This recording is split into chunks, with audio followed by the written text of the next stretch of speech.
O, di natahimik ka ngayon. Napakalinaw, di ba? Meron bang batas na nagpipigil ng voluntary surrender? Armas man yan, or tao man yan, NPA, nakaw man yan, meron ba? Meron bang batas na nagpipigil ng voluntary surrender? O ngayon, natahimik ka. Leche ka.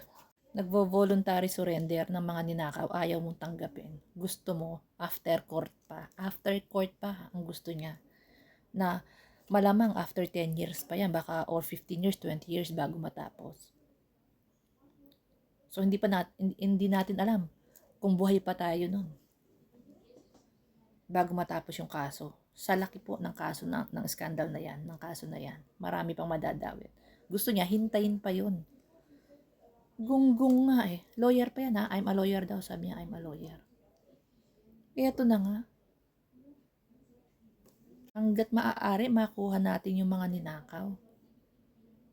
Nagbalik na ng mga sasakyan at magbabalik pa. Marami pang ibabalik. Ayaw. Kinokontra.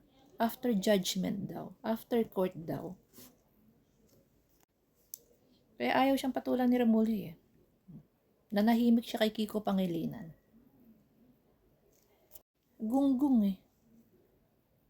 Mga armas na sinusurrender eh. Ano sasabihin mo pag isusurrender yung armas? Ay hindi mo pwedeng isurrender yan. Hintayin natin yung judgment ng court. Ganun ba yun? Ganun ba yun? Marcoleta? Ganun ang gusto mo?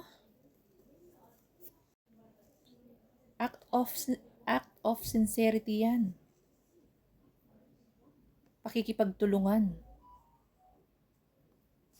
Yung sinseridad nila para makipagtulungan. Abogado yan ha, abogado yan. Sabi niya, I'm a lawyer.